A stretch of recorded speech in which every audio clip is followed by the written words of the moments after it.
តនីនាងខ្ញុំវលៈសូមជូនព័ត៌មានរបស់វិទ្យុជាតិនៃកើត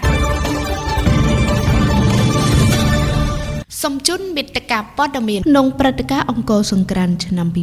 2025ក្រមប្រធានបទស្នាមញញឹមសាទរសង្ក្រាន្តឆ្នាំថ្មីហើយការរៀបចំព្រឹត្តិការណ៍អង្គរសង្ក្រាន្តដែលមានទ្រង់ទ្រាយធំជាងមុននេះបើតាមការប្រកាសពីអាយុធមហ៊ុនម៉ាណីប្រធានសហភាពសហព័ន្ធយុវជនកម្ពុជាចិនប្រមានចាត់វិធានការចាំបាច់និងរឹតបន្តឹងជំវិញកោះតៃវ៉ាន់បើមើលឃើញសកម្មភាពផ្ដាច់ខ្លួនកម្រិតកាន់តែខ្លាំងសូមជូនព័ត៌មានពិស្ដាបើតាមការរស្រង់ចេញពីគេហទំព័រផ្លូវការរបស់ CC Tham បានឲ្យដឹងថាក្នុងព្រឹត្តិការណ៍អង្គរសង្ក្រាន្តឆ្នាំ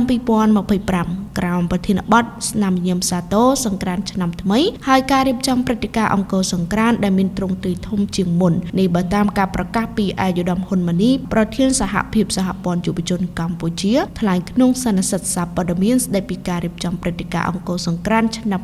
2025អាយុធមហ៊ុនម៉ាណីបានសម្ដែងនៅសមណរីករាយចំពោះការយាងធ្វើដំណើររបស់ព្រះមហាក្សត្រនៅក្នុងការរៀបចំព្រះរាជពិធីបួងសួងចម្រើនសេចក្តីសុខជួយទៅដល់ព្រះរាជាណាចក្រកម្ពុជានិងចូលរួមជួបចំណែកមួយក្នុងការចូលរួមដង្ហែជាមួយព្រះមហាក្សត្រដែលព្រះរាជពិធីនឹងប្រព្រឹត្តទៅនៅថ្ងៃទី12ខែមេសាឆ្នាំ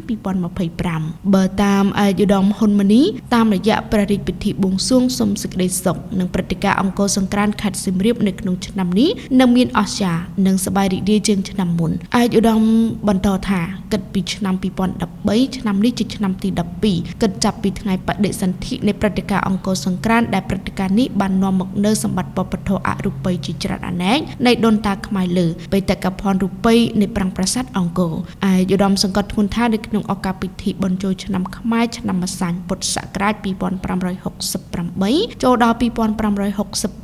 គ្រិស្តសករាជ2025ប្រធានបទសម្រាប់អង្គរសង្ក្រាន្តគឺញញឹមសាទរសង្ក្រាន្តឆ្នាំថ្មីឯកឧត្តមវិតម្លៃថាអស់រយៈពេល12ឆ្នាំនៃការរៀបចំប្រកបណាស់គឺត្រូវរៀបចំឲ្យមានភាពតាក់ទាញនិងធ្វើយ៉ាងណាឲ្យទទួលបានការអញ្ជើញចូលរួមយ៉ាងច្រើនកកកពីភ្ញៀវទេសចរជាតិនិងអន្តរជាតិ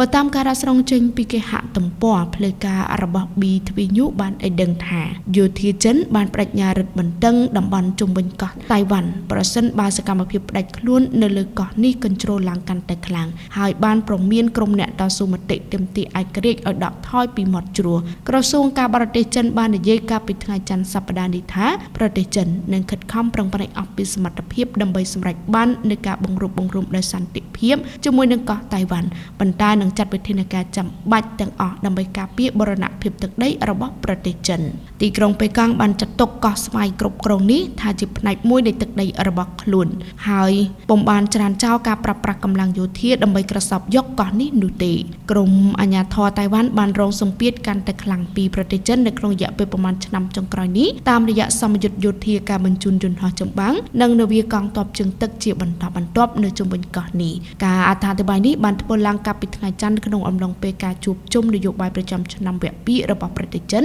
ដែលអ្នកនាំពាក្យកងទ័ពចិនលោកវូសៀងបានផ្ដល់បទសម្ភាសន៍ដល់ទូរទស្សន៍រដ្ឋ CCTV លោកក៏បាននិយាយផងដែរថាការបំបែកខ្លួនទាមទារឯករាជ្យតៃវ៉ាន់កាន់តែខ្លាំងឡើងនិងកាន់តែតឹងណែននិងរឹតករបស់ពួកគេហើយដាវដែលព្យួរលើក្បាលនឹងចាក់ទម្លុះក្បាលពួកគេជាមួយនឹងគ្នានោះអ្នកនាំពាក្យក្រសួងការបរទេសចិនលោកស្រីម៉ៅនីនិយាយថាចិននឹងចាត់វិធានការចាំបាច់ទាំងអស់ដើម្បីការពារបូរណភាពនិងអធិបតេយ្យភាពរបស់ប្រទេសនេះហើយប្រឆាំងដាច់អហង្ការចំពោះឯករាជ្យភាពកោះតៃវ៉ាន់និងការជ្រៀតជ្រែកពីកម្លាំងខាងក្រៅ